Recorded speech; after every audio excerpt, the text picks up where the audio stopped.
83% of Canadians now say the same thing. Stop building this country's entire energy future around one customer. Not stop selling oil to America outright, something more strategic and honestly more dangerous for Washington. Diversify away from total dependence on the United States. And here's the number that makes this poll genuinely alarming. If you're sitting in Washington, Canada supplied 63.4% of all U.S. crude oil imports in 2025, a record high, making it not just America's biggest oil supplier, but arguably its single most important energy lifeline. 83% of the country supplying that lifeline just told pollsters they want out of that level of dependence. If that sentiment ever translates into policy at scale, this isn't a trade dispute anymore. It's an energy security problem America has been quietly building for itself for years. Here's what we're covering.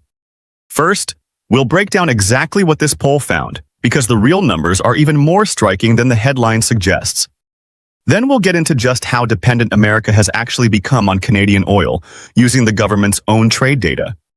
After that, we'll cover the strange disconnect happening right now, where public opinion says, diversify, but new pipeline investment keeps heading south instead of west. We'll look at why the Trump administration's own strategic petroleum reserve decisions this year accidentally proved how much leverage Canada is sitting on. And finally, we'll talk about what happens if Canadian policy ever actually catches up to what 83% of its own citizens are already asking for. Let's start with the poll itself. According to a late 2025 Ipsos survey, 83% of Canadians support expanding oil and gas exports to countries outside the United States, and 68% specifically back building a new pipeline to the British Columbia coast to make that diversification physically possible. This isn't a fringe opinion buried in one poll either.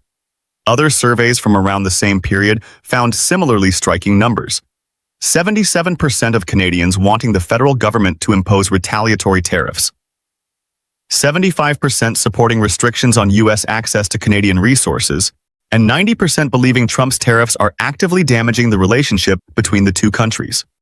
Even polling focused purely on energy policy found 72% of Canadians supporting expanded exports specifically framed around global energy security, the highest level recorded since that particular question started being tracked. Whatever angle you poll this from, the Canadian public keeps landing in the same place. Reduce the concentration of risk sitting in one basket labeled the United States. Now here's why that sentiment should genuinely concern anyone thinking seriously about American energy security. Canada supplied 63.4% of all U.S. crude oil imports in 2025, a record share, and industry reporting has described this relationship in blunt terms. Canada isn't just a trading partner anymore, it's a core pillar of American refinery supply. That's not a minor detail either. American refineries, particularly across the Midwest, are physically built and calibrated around specific grades of heavy Canadian crude. You can't simply swap that input for a different type of oil without billions of dollars in refinery retrofits. This is structural dependence baked directly into physical infrastructure, not something that changes with a phone call or a new supplier contract. And this year gave us an almost perfect real-world demonstration of exactly how much that dependence actually matters. Following disruptions tied to the Iran conflict, the Trump administration turned to releasing oil from America's Strategic Petroleum Reserve, its emergency stockpile, to help soften supply pressure. Energy analysts covering the decision were blunt about what it revealed. America's emergency oil stockpile is being drawn down at a pace that's turned a technical policy decision into a genuine North American power story. The United States can produce enormous amounts of oil domestically, but its refineries still rely on crude types and trade routes that American shale simply cannot fully replace on its own. In plain terms, when global supply got shaky this year, Washington reached for its emergency reserves, rather than simply ramping up domestic production to cover the gap, because domestic production alone was never actually built to cover that specific gap in the first place. American energy security, whether policymakers want to admit it publicly or not, is increasingly tied directly to Canadian reliability.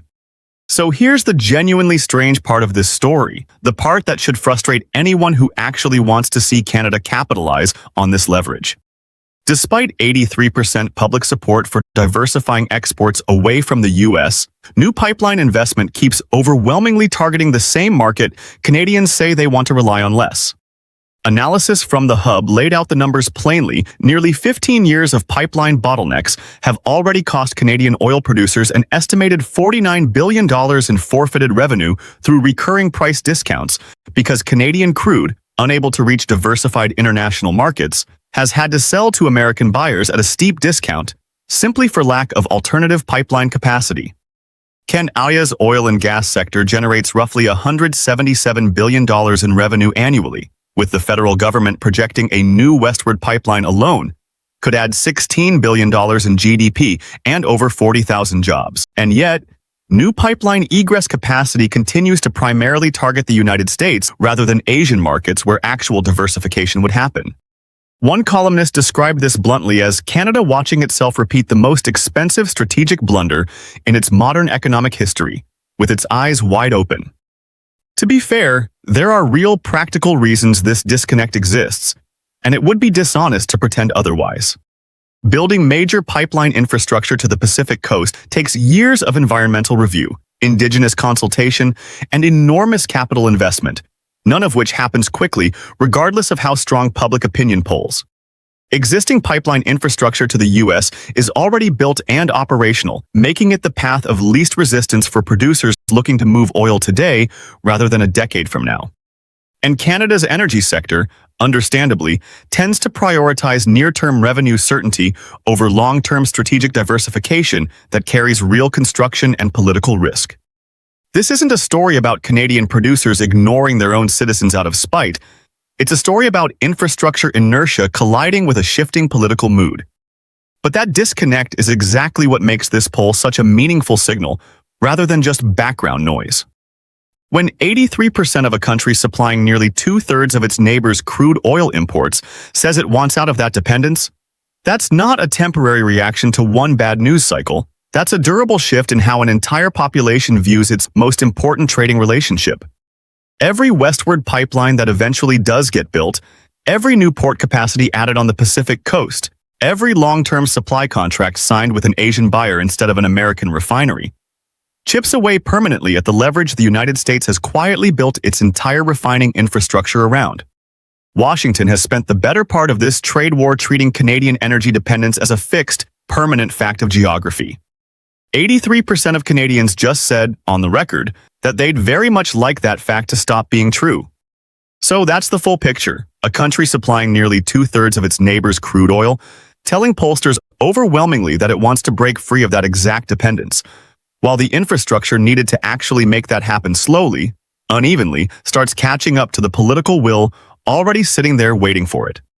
If you found this breakdown useful, hit like and subscribe and let me know in the comments. Do you think Canada actually builds the pipelines needed to make this diversification real? Or does American demand simply remain too convenient to walk away from?